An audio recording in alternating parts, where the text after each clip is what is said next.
There's a furlong to go. Totally Justified, trying to tough it out. Fion in here for a good time, coming with strong finishes. Down to the wire. Totally Justified. Here comes Fion. Fion got there.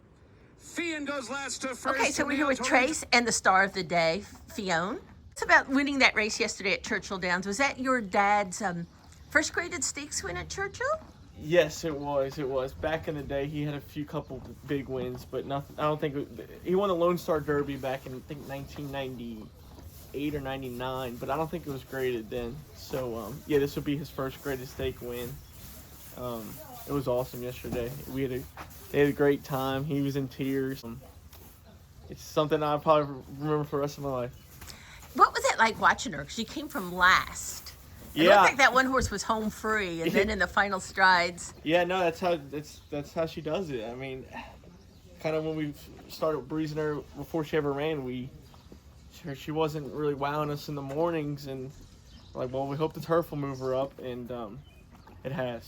And her first race in Indiana, she ran a really good race. She was wide, kind of not a great trip, but she showed us that she's gonna be useful. And then we brought her down to Fairgrounds. She was training really good. And Fionn rode her that day, and he got off her, and he said, she's going to win a stake down here. And he was right. That must have been big itself. Yeah, at home track for my dad and his partner, Mike Lee.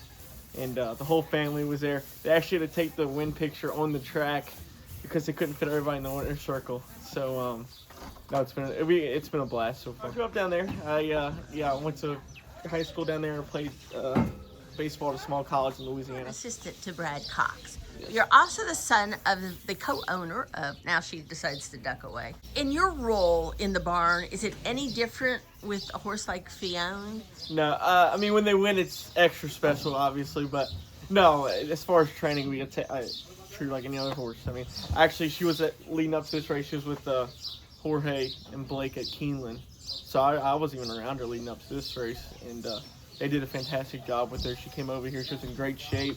She can be a little difficult to deal with as far as her mind. She little bit on edge.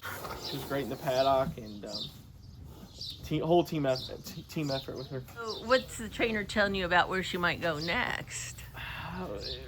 She come out of it really good this morning. Looked great. There's a few races running. Obviously, Kentucky Downs later in the year in our back pocket. Maybe we'll try the East Coast, Saratoga, Belmont Oaks, stuff like that. Or if we think further, the better with her. We'll see. The main thing is, as long as she keeps showing us that she came out of the race good, get her back on the work tab, and she'll stay here for a little bit, probably bruising the grass. And then if we run her in New York, ship her up probably the week of the race. So did you think she was going to get up yesterday? Yeah, Fionn did a really good job saving ground around the far turn, the second turn.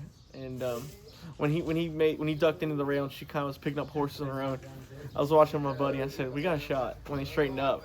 And then about the 16th fall, I was like, she's going to get there. It was awesome.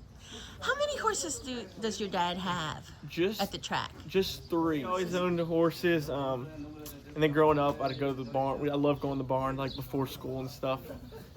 Sometimes I'd miss first period because we're at the track. Because he owned horses with a guy named Alvin Sider, Louisiana trainer.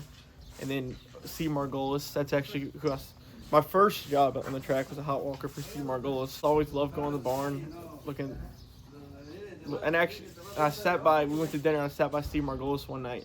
I picked his brain. I asked him 100 questions about training. I was like, all right, well, I think I'm going to come work for you in the summer in college. And that was the first job I had in the backside. When did your dad start having horses with Brad? When I started working for Brad, so probably 3 years ago. Mm-hmm. And we was just started claiming a couple. We did good. Won a few races at Saratoga. And then this is the first auction horse my dad had, Fionn, that we gave from Brad from the start. Brad has had this horse throughout, and it's gone great. What about the purchase? Who shortlisted or picked out Fionn? It was me, my dad, my brother, and Mike Lee. We just got out building a horse, and we went back and looked at more horses, and we looked up, and she was like 10 hips away. And we're like, we got to get back and build that filly. And we're like, I guess we'll go back. So me, my dad, my brother, we stayed back, and Mike Lee went to the ring and bid on her. So we watched it on TV because the barns at Keeneland have TVs. We saw, all right, 75. We were like, that's what we said we were going up to, 75. Like, we think we got it. So, like, we called Mike Keen to answer.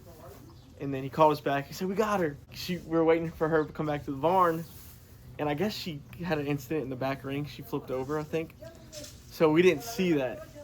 Is that a good thing you didn't see it? Yeah, because we probably would have been turned off. So I think that's why she didn't bring as much.